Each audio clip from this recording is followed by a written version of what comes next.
Okay, now this is the best Bond game so far. This is 007, everything or nothing. Don't go away.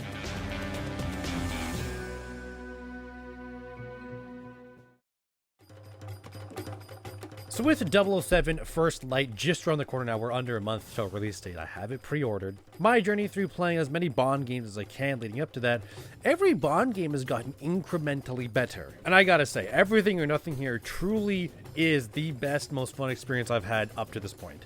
A Hollywood blockbuster. 007, Everything or Nothing. Rated T for Teen. EA Games. Challenge everything. The giant thing I need to address is, well, looking at the gameplay, easy to tell. This is the first Bond game that is not first-person POV. When I saw this upon loading it up, because I genuinely had no idea, my immediate thought was, oh no. Like, this is not what I expected coming into the game. Can a 007 James Bond game truly work in third person? Yeah. Really, really well, actually. The most interesting aspect is that there is still some strategy in aiming. Of course, when you're just running and gunning, you can just L2 to aim, R2 to shoot, whatever. But behind cover, you can lock onto enemies pretty easily. But you can't really shoot them because, well, they're also behind cover. But with the C-stick, you'll notice that in this lock-on area, there's a little red dot. That is what you're aiming at. That is what you'll shoot. So it was really fun to just aim where they're going to peek with the C-stick after locking on, and then shoot behind cover. You lucky bitch. Come on, one more peek. Bitch. Who hit me? Oh, okay. That is not the only new thing that this game has brought. Well, new-ish. On the back of the cover, it says an all-new hand combat system. I'll be honest, we all remember slapping people in GoldenEye. So it's not the first time you have hand combat here. But I will say, the hand combat here, kinda dookie. I think they thought it was going to be this big thing, but you're just literally always better off just shooting a guy. Unless you're going for a specific stealth kill with hand-to-hand combat, there's no point in using it. And that's the other thing here, though. Stealth combat is the worst it's ever been. Stealth kill enemies in this game? Okay, then I won't throw the grenade. What are you waiting for? Check it out. What? The only reason being is that, well, actually the mechanics work well. You can sneak up on guys and, well, take them out. The thing is, you get caught out for obscene reasons. Get fucked.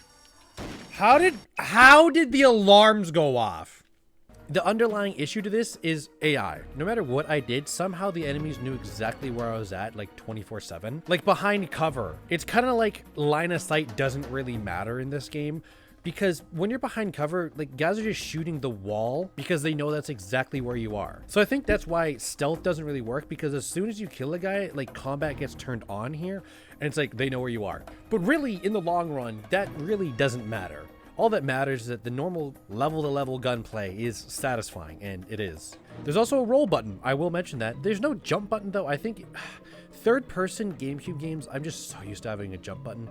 The roll button was cool, but there's a bit of a limit. If you roll 3 times, Bond gets, like, stamina staggered. And I did mention the hand combat as being a new thing on the back of the cover, but there's also one other thing, and this is huge. Unprecedented variety of missions. And that is true.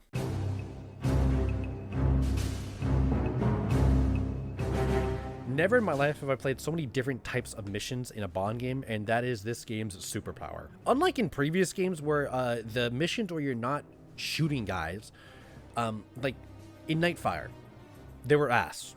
I hated the airplane section, I hated the underwater car section, I hated the other stupid jungle car section. Here, I am glad to say that the car sections are fantastic. There's a semi-open world, like city level, fantastic. In that city level, there's a second level, by the way, in which you're driving this like big truck, and your goal is to crush the health bar of the limousine. This was incredibly fun. He does have a health bar. Oh my god, this is good. Yo, buddy. Okay, that was a huge hit. No, you suck. There's another semi-open world where you got to follow the map and stealthily drive your way into the objective. What? The cop just railed a civilian! Hold up, go back! On that same map, you'll ride a motorcycle and you have a time limit, which, by the way, this motorcycle has flamethrowers coming out the sides. What is this move? Hold up, nah, I'm gonna get a time. Yo! There's another map where you're riding the same motorcycle, except this time you're on a straight, no turns, nothing, full speed. And I mean full speed.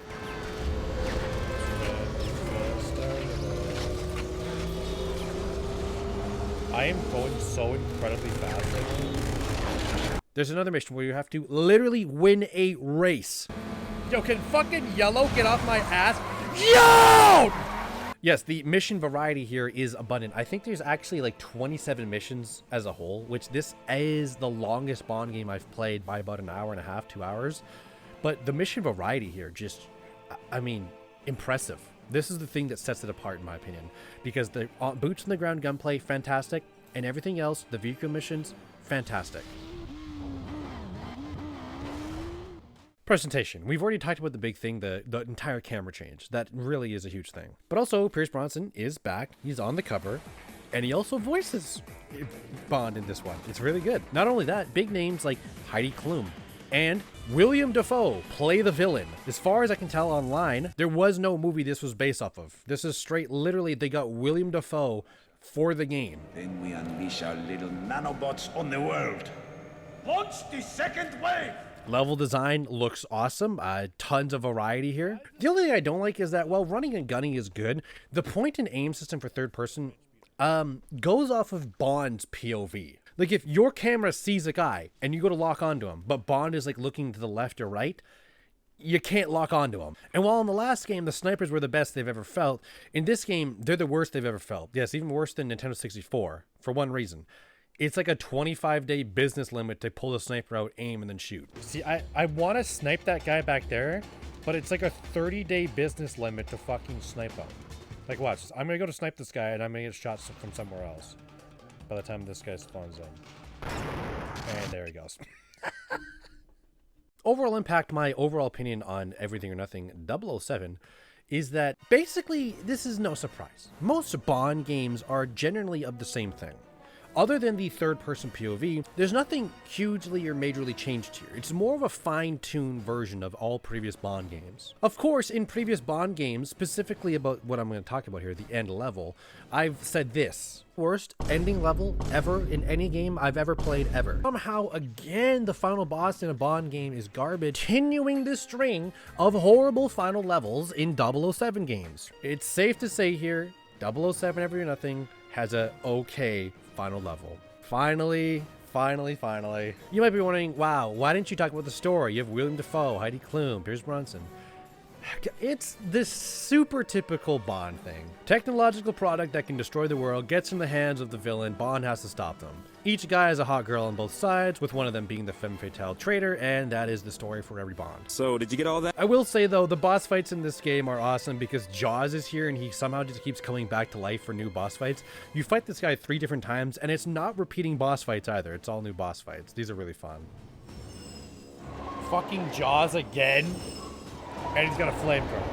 So 007 Everything or Nothing, my closing case is this. What separates it apart from the rest of the Bond is the fact that it takes everything Bond has done as a franchise up to this point and doesn't change it.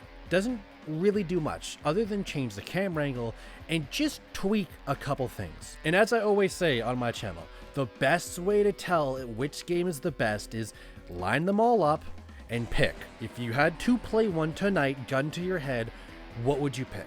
For me, it's no choice. Out of all the Bond games I've played so far, Everything or Nothing on the GameCube was the most fun I've had up to this point. And with that, I award 007 Everything or Nothing 8.1 out of 10.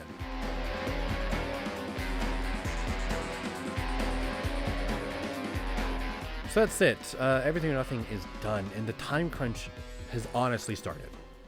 I have 2 more games on GameCube, From Russia with Love and Rogue Agent. I have to finish those. I have to minimally finish those before First Light is released.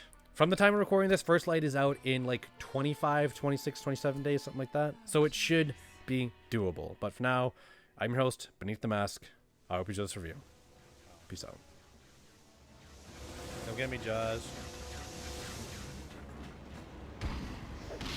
What the fuck? I just bent him in half.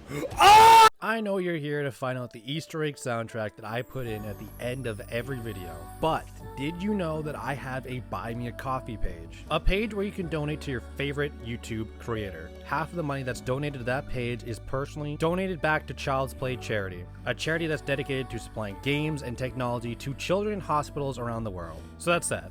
Did you guess the soundtrack?